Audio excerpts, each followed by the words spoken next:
اللہ کی حکمت پر مبنی ہے. بہت سے پیغام لے کر آتی ہے یہ رات.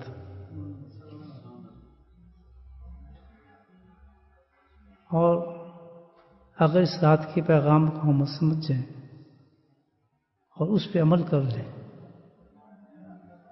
تو یہ رات گارنٹی دیتی ہے ہمیں کہ آنے والا جو مہینہ ہے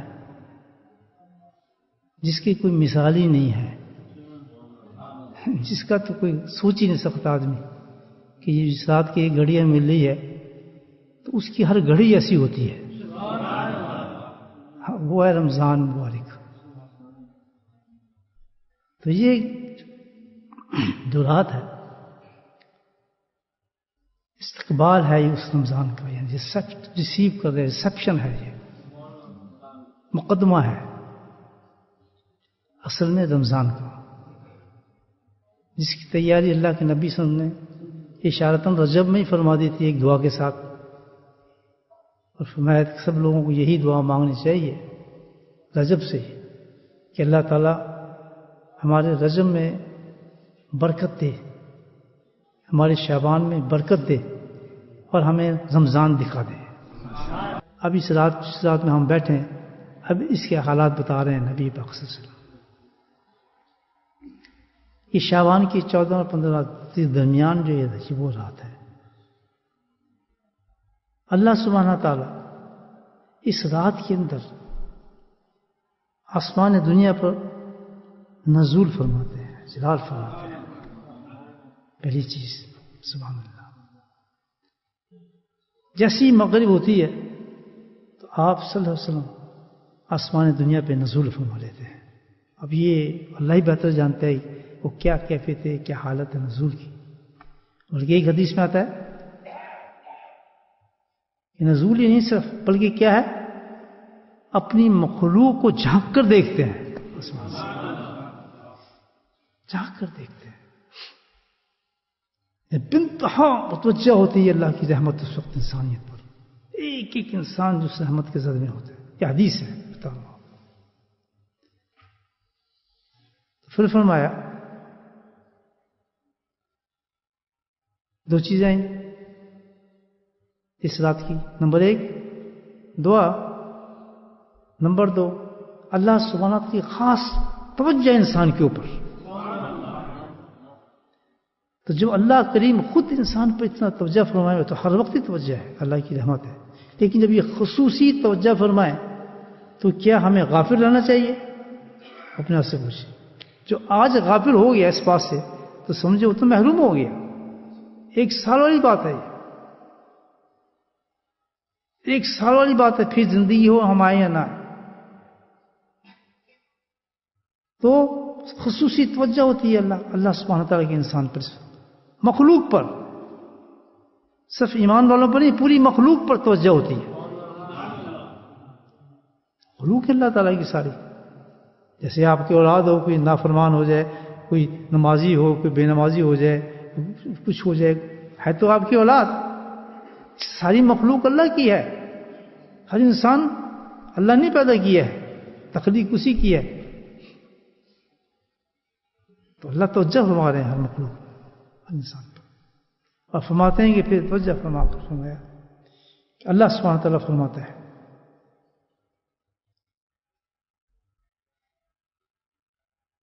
کہ کوئی ہے جو آج مجھ سے مغفرت مانگے. پہلا جملہ اللہ تعالیٰ آج یہ ہم پر پہنچ جائے، پہلا جملہ. پھر دوسری چیز کہ کوئی ہے جو آج مجھ سے رزق مانگے، میں اس کو رزق عطا کر دوں. کوئی ہے جو دنیا حاجات، پریشانیاں، مصیبتیں، بلائیں، جو کچھ بھی ہے اس سے نجات مانگے، میں اس کو وہ بھی عطا کر دوں. تیسری چیز آ گئی، دعا بھی بتا دی اللہ کے نبی نے. یہ دعا خاص ہے اس رات کے لیے. چوتھی چیز فرمایا، اللہ فرماتے ہیں کہ میں آج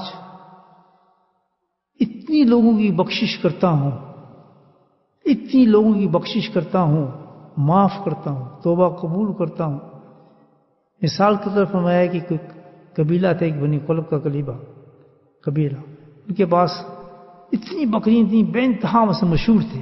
تو اس کی مثال دی اس زمانے کے مطابق کہ جتنی یہ بکری ہیں، ان کی بکریوں پر اون کے بال ہیں، اس سے بھی زیادہ میں مغفرت کرتا ہوں آج کی رات.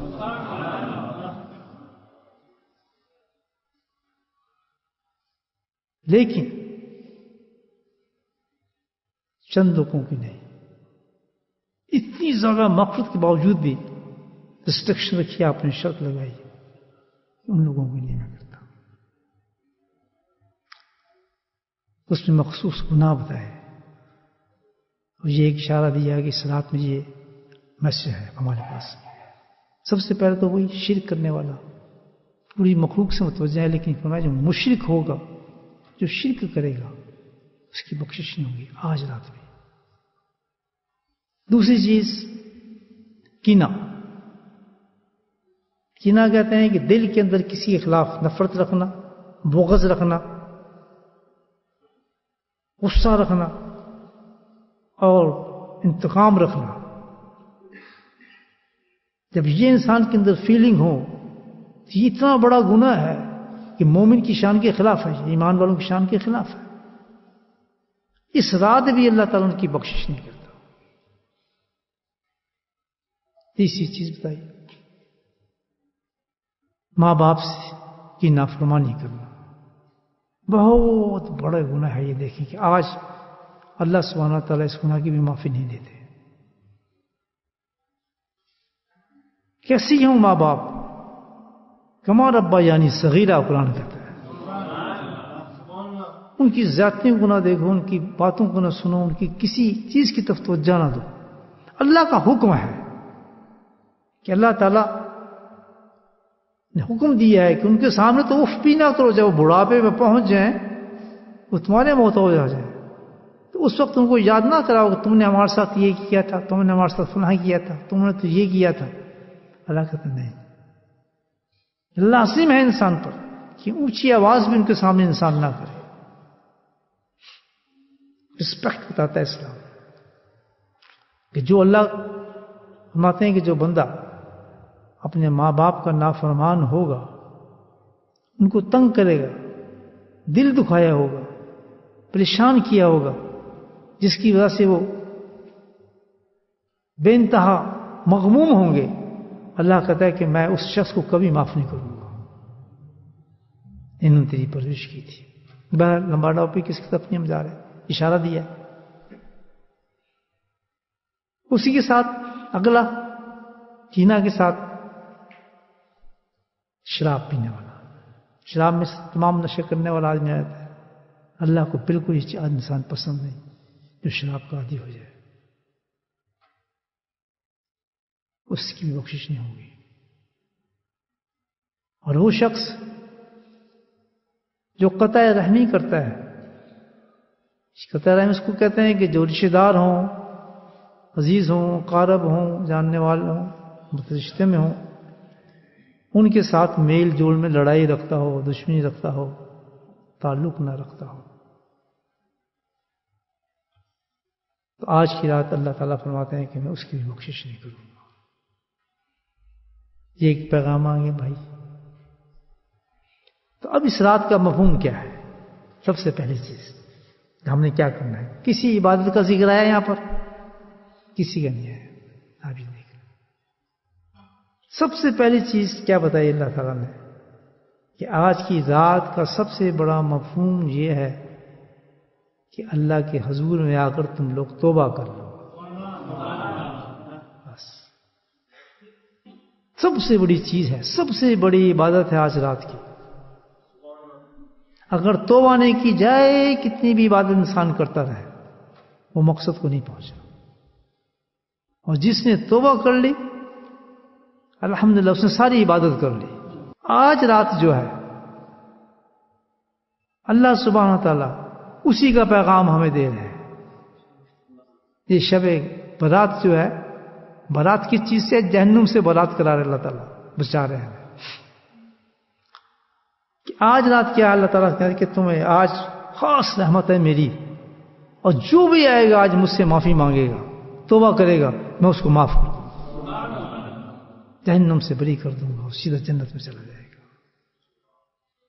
یا اہل الذین آمنوا توبوا الی اللہ توبۃ نصوحا، جس نے آج توبہ کر لی، اس لیے رات اللہ پاک نے ہمیں دی ہے، تو سب سے پہلی چیز کہ توبہ کرنے کے بعد ہم پاک ہو جائیں گے، اور پاک ہونے کے بعد جو اگلا مہینہ آنے والا ہے رمضان، مکمل طور پہ اس میں جو کچھ بھی اللہ نے نعمات رکھے ہیں ان کو ہم حاصل کر لیں گے، کہ ناپاک کی تو گنجائش ہی کوئی نہیں ہے۔ اللہ نے اسی لیے رمضان سے پہلے اس رات کا انتظام فرما دیا کہ ہم توبہ کریں اللہ کے حضور میں، کیونکہ ظاہر ہے کوئی آدمی دعویٰ نہیں کر سکتا جنہیں بہت پاک صاف ہو، ہر وقت گناہ انسان کر ہی لیتا ہے، نگاہ سے ہو گئی، ہاتھ سے ہو گیا، زبان سے ہو گیا، کسی نہ کسی گناہ ہو جاتا ہے، یہ دنیا ہے۔ ایک دفعہ بیٹھے تھے نبی محمد، صحابہ کرام میں موجود تھے، تو آپ سے سوال کیا کہ میرے صحابی بتاؤ، اگر تم پانی پر چل رہے ہو تو تمہارے پاؤں گیلے نہیں ہوں گے؟ یا رسول اللہ، پانی پہ چلیں گے تو پاؤں تو ضرور گیلے ہوں گے۔ تو فرمایا یہ کیسے ہو سکتا ہے کہ تم دنیا میں رہو اور دنیا کے گند تم پہ نہ چڑھے، گناہ نہ ہو تم کرو، لازمی ہے۔ لیکن اللہ کریم نے اس کے ساتھ اس کا انتظام بھی کر دیا ہے کہ چاہے کتنے گناہ ہو جائیں تم سے، ابھی ہم بیٹھے ہیں، پاک صاف کر دے گا اللہ تعالیٰ ایک سیکنڈ میں۔ اور اتنی طاقتور وہ چیز ہے، اس سے بڑی کوئی طاقت نہیں ہے جو اللہ نے وہ چیز دی ہے ہمیں جس سے ہم پاک ہو جاتے ہیں۔ وہ کیا ہے؟ توبہ۔ یا اہل الذین آمنوا، یہ اللہ تعالیٰ کہا توبوا الی اللہ، کہ چھک جاؤ، آ جاؤ، رجوع کرو فوراً اللہ کی طرف اگر تم سے کوئی گناہ ہو جائے، رکنا نہ بالکل ہی، توبوا الی اللہ، فوراً اللہ کی طرف آ جائے۔ اور جیسے انسان توبہ کرتا ہے اللہ سبحانہ تعالیٰ اسی وقت سارے گناہوں کو صاف کر دیتے ہیں۔ اتنی زبردست طاقت ہے توبہ۔ نبی کو سب سے زیادہ محبوب ہے اس چیز کو چھوڑنے سے، سب سے زیادہ دکھ اور رنج ہوتا ہے، آج بھی نبی پاک صلی اللہ علیہ وسلم کو یاد رکھیں، سنیں یہ امت کو پیغام ہے۔ سب سے زیادہ محبت جو نبی پاک صلی اللہ علیہ وسلم کو ہے، اگر کوئی امت اس چیز کو چھوڑ دے، ہم تو چھوڑتے ہی نہیں، آج نفرت کرتے ہیں اس چیز سے، بھاگتے ہیں اس چیز سے، اس کے مقابلے میں غیروں کو پسند کرتے ہیں، فضول سمجھتے ہیں۔ اندازہ لگائیں کہ تعلق اپنا نبی پاک سے اور شفاعت کی امید رکھیں۔ مجھے بتائیں وہ کیا چیز ہے جو سب سے زیادہ محبوب ہے، اور ہمارے نزدیک وہ کیا ہے؟ آج میرے لفظ استعمال نہیں کر سکتا، مجھے شرم آتی ہے کہتے ہیں۔ وہ کیا چیز ہے؟ من احب سنتی، اللہ کے نبی فرماتے ہیں کہ سب سے بہترین چیز کیا ہے جس سے میں محبت کرتا ہوں؟ اس شخص سے محبت کرتا ہوں جو میری سنت سے محبت کرتا ہے۔ آج شیطان نے سب سے زیادہ ہمیں کمزور، میں نفرت تو نہیں کہہ سکتا، مسلمان کا تو ایک تقاضا ہی نہیں ہے کہ وہ نفرت کرے، کیا ہے؟ سست ترین کر دیا اس نے، اتنا دور کر دیا ہمیں نبی پاک کی سنت سے، ہمارے گھروں میں، ہماری زندگیوں میں، ہمارے اطوار میں، ہمارے طریقے میں، غیروں کے جس سے کوئی تعلق ہمارا نہیں ہے اس کو نکال کے ان چیزوں کو ہم لے آئے ہیں، اور توقع یہ کرتے ہیں جی رحمت کیوں نہیں آ رہی، اللہ کا فضل کیوں نہیں آ رہا، ہم پہ کیوں مصیبتیں آتی ہیں، ہم پہ کیوں پریشانی آتی ہیں، ہمارے ساتھ یہ کیوں حال ہے۔ حضرت تجزیہ تو کریں، اپنا انصاف تو رکھیں کہ جو چیز اللہ کے نبی کی سب سے محبوب چیز ہے وہ ہمارے نزدیک ہے ہی کچھ، اس کی قدر ہی نہیں ہے، کرو تو کرو، نہیں تو فائدہ کچھ، اندازہ لگائیں۔ اور اللہ کے نبی کہتے ہیں من احب سنت احبانی، میں گارنٹی دیتا ہوں اس شخص سے اپنی محبت کی جو میری سنت سے محبت کرے گا۔ کسی عمل کی گارنٹی نہیں دی، ایک چیز کی بات کی اللہ کے نبی نے کہ میرا بننا ہے، میری شفاعت لینی ہے، تو میں گارنٹی دے رہا ہوں تجھے، تو بس ایک کام کرنا دنیا کے اندر، میری سنت کو ترک نہ کرنا۔ من ترک سنت فلیس منی، یہ بھی فرما دیا آپ نے کہ جو میری سنت کو چھوڑتا ہے اور کہتا ہے کوئی ضرورت نہیں اس کی، دل میں اس کی قدر ہی نہیں رکھتا، فلیس منی، اس کا میرے سے کوئی تعلق نہیں ہے. چاہے کتنے نعرے مارتا میرے، کتنے جلوس نکالے، اللہ کے نبی نے فیصلہ کر دیا کہ تیرا اور میرا تعلق ایک چیز پر ہوگا کہ اگر تو میری سنت سے محبت کرے گا، ویسے ہی کھائے گا، ویسے ہی اٹھے گا، ویسے ہی پہنے گا، یہ زندگی کے اندر ہر کام جو ہوگا کہ میرے نبی نے ایسا کیا، میرے آقا نے ایسا کیا. اور اس میں دشواریاں آئیں گی، یہی تیرا ٹیسٹ ہوگا، یہی تیرا ٹیسٹ ہوگا جس سے تجھے درجے ملیں گے، چاہے جتنی دشواریاں آئیں. محبت کا تقاضا تو یہی ہے دوست. آپ کسی سے بے انتہا محبت کرتے ہیں کہ آپ دیکھیں گے اس کو ڈوبتا ہوا، جلتا ہوا دیکھیں گے. آپ کا بیٹا صرف ایک ہی بیٹا ہے، وہ 5 سال کا ہے، آپ سوچ سکتے ہیں کہ اس کو مرتے دیکھیں گے؟ کسی ایسی جگہ پہ دیکھنا پسند کریں گے جہاں اس کو مصیبت آ رہی ہو؟ آپ جان لگا دیں گے اس کو بچانے کے لیے. تو واقعی اگر محبت ہے ہمیں نبی پاک سے، جو کہ ایک مسلمان کا حی سرمایہ یہی ہے، تو ایک سنت میں عمل نہیں ہم کر سکتے. یہ آج رات سارے یہی پیغام ہے، اور کچھ کوئی عبادت نہیں ہے. آج یہی فکر ہم نے کرنا ہے. اور آج رات اگر جسے یہ کام کر لیا